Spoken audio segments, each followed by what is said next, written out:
Welcome to Unshakeable with Human Design, the show dedicated to helping entrepreneurs use human design to shift from hustle to flow without sacrificing results. Come here to become an unshakable human and build an unshakable business according to your human design. I'm your host, Nicole Laino. Hey, welcome to Unshakeable with Human Design, everyone.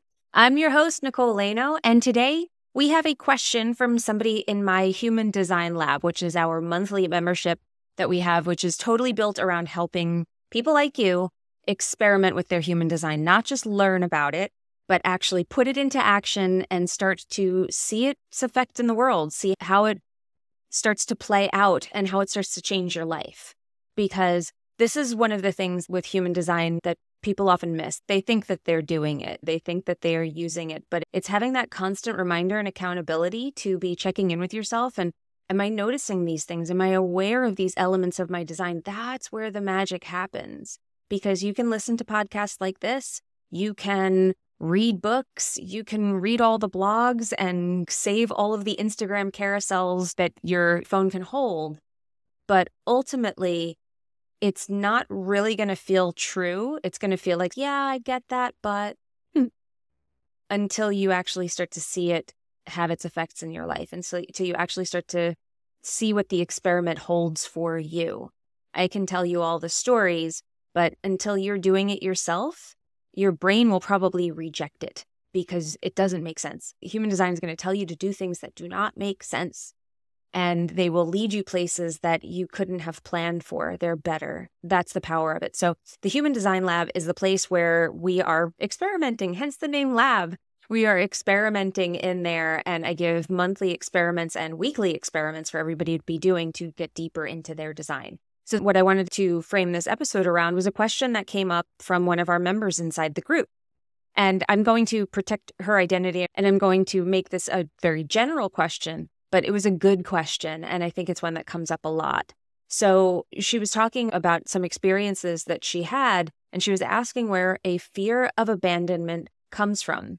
And given her human design, how does she address it, and what does she do when she feels it? She said she struggled with this for a long time. So this particular member is a 4/6. And the 4 line, first and foremost, the 4 line we know is the opportunist. That's the traditional name for it. We call it the networker, is more how I look at it. The 4 line is about relationships. It's about close personal relationships.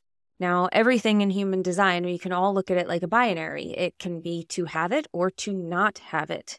So to be a connector, to be somebody who is social and outgoing and allows people in and builds strong bonds with people, where people just want to help 4 lines. They do. I see it all the time. I am not one. I have 0 4 lines in my entire design. And so I envy them. I really see it out in the world. I see it work, and I'm like, wow, that must be interesting to have that energy where people just feel close to you automatically. And they want to stay close to you, because that's really what it's about. Because I can have closeness with people. I have a 59/6 channel. I have very deep connection with people. However, it doesn't necessarily last like the 4, because the 4 is the ultimate connector. Once people come into your world, they become part of your network. And then they're just in there where you can call on them, or you can meet them someplace else, and there is always that connection. They always feel that for you. And your opportunities come from the connections that you make. That is what the 4 line is all about. And there's more to it, but that's the high-level Cliff's Notes version of what the 4 line is. Now, like everything, the binary is to have it or to not.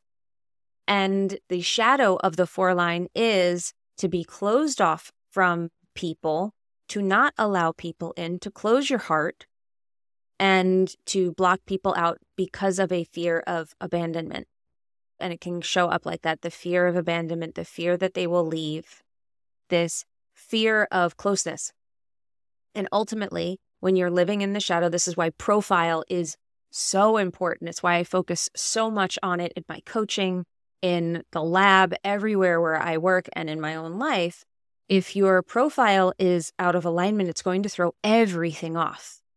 So if you're interested in diving deeper into profiles, just DM me profiles on Instagram. I'm at Nicole Laino Official. We'll send you the link for our free profiles masterclass if you want to dive into that, because it's a cornerstone of your human design journey.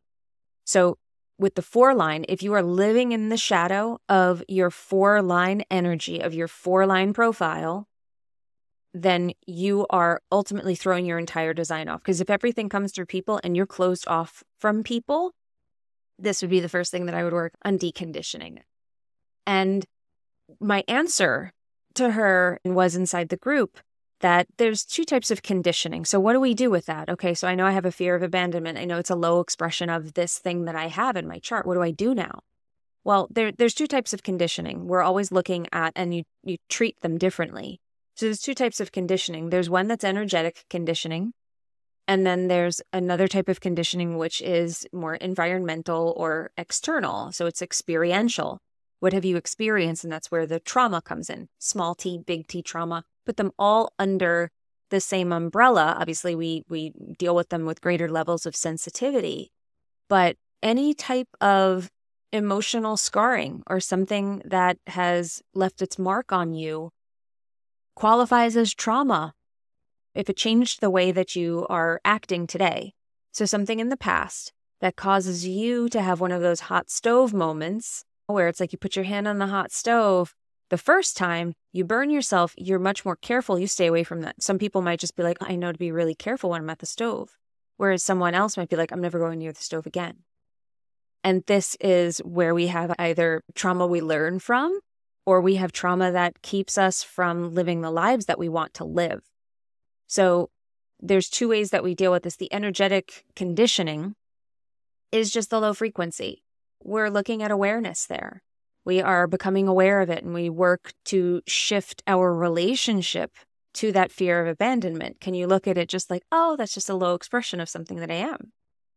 And then there's the deeper work, which typically, if something is sticking around for a long time, the deeper work is necessary. And that's the stuff that we do with my EFT work, where we go into breaking the emotional connection that you have to the fear of abandonment. So if you had a parent that was either emotionally absent or physically absent from your life, then you might have a fear of abandonment. If you were left by a spouse, you might have a fear of abandonment.